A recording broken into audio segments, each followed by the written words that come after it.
In September 1939, Europe stood at the edge of catastrophe. Germany invaded Poland, Britain and France declared war, and the world braced itself for another global conflict. But while the fighting raged in the east, something strange happened in the west. Along the border between France and Germany, there was silence. This moment raises one of the most debated questions in World War II history. Could Germany have been defeated before the war truly began? At the time, Germany was committed heavily in Poland.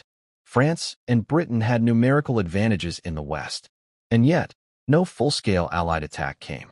Instead, weeks passed with little action, a period later known as the Phoney War. Was this caution wise, or was it a historic mistake? To answer that, we must forget what we know about later German victories and examine the reality of 1939, military strength, leadership decisions, political fears, and the limits of what was actually possible. In 1939, Germany projected confidence and power. Nazi propaganda portrayed the Wehrmacht as unstoppable. However, beneath the image, Germany's military was still developing. Many divisions lacked full equipment. Tanks were often lightly armored. Supply chains depended heavily on horses, not trucks. Germany's economy was not yet fully mobilized for long-term war. Most importantly, Germany was not prepared to fight on two major fronts at the same time. When Poland was invaded, the majority of combat-ready German units were sent east. This left Western Germany thinly defended. The Siegfried Line existed mostly on paper. Many bunkers were unfinished, poorly armed, or lightly manned. German generals were deeply concerned about a French attack during this period. Germany's early success relied on speed and surprise, not overwhelming strength. Germany's invasion of Poland began on September 1, 1939. Within days, Polish defenses were collapsing under coordinated attacks from land and air. But while German forces pushed east, a critical window opened in the west. For several weeks, Germany could not rapidly redeploy its forces. Rail lines were overstretched, and command attention was focused on Poland. This window was small, but real. French intelligence knew that Germany's western defenses were weak. Allied leaders also knew Poland could not hold indefinitely. The question was whether to act immediately or wait. History shows they waited. In 1939, France possessed one of the largest and best-equipped armies in the world. It had more tanks than Germany and a massive pool of trained manpower. French forces were well prepared for defensive warfare. Artillery was strong, and fortifications were extensive. However, French doctrine emphasized caution, preparation, and control. The trauma of World War I had shaped everything. French leadership feared heavy casualties more than defeat itself. The priority was survival, not speed. This mindset would heavily influence decision-making in 1939.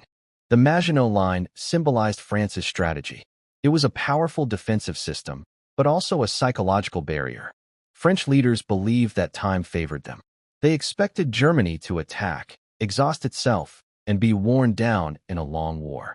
Offensive action was seen as dangerous, unnecessary, and politically risky. The idea of pushing deep into Germany without absolute certainty was unacceptable to many commanders. This mindset turned opportunity into hesitation.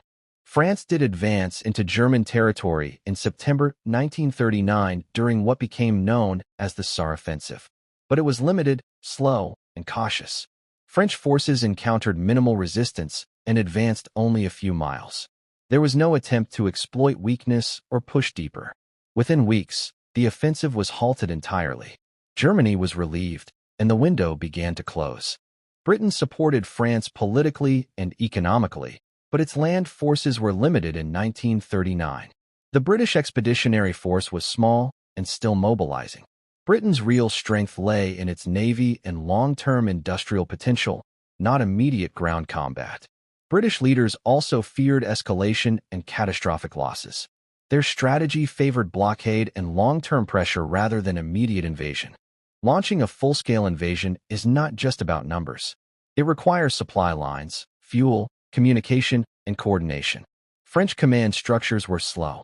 Orders traveled through rigid hierarchies. Air-ground coordination was weak. Germany, despite its weakness, had interior lines and faster decision-making. A failed offensive could have been disastrous. In 1939, Hitler's authority was strong but not unchallenged. Many generals doubted his gamble on war. A major defeat early on might have damaged his credibility. Some historians argue it could have triggered internal resistance. But regimes under threat often grow stronger, not weaker. Collapse was possible, but far from guaranteed. The United States remained neutral but closely observed events. An early German defeat would have reshaped global politics, possibly preventing later escalation and American entry. This is why Americans remain fascinated by early war scenarios. Today, most historians agree on 3 points. Germany was vulnerable. The Allies were cautious. The outcome was uncertain. A full Allied offensive might have changed history, but it was a gamble leaders were unwilling to take. World War II was shaped as much by hesitation as by aggression. Could Germany have been defeated in 1939? Possibly. Was it guaranteed? No. History is decided by choices, and by the fear of making the wrong one. So ask yourself, if you were in command in 1939, would you have attacked?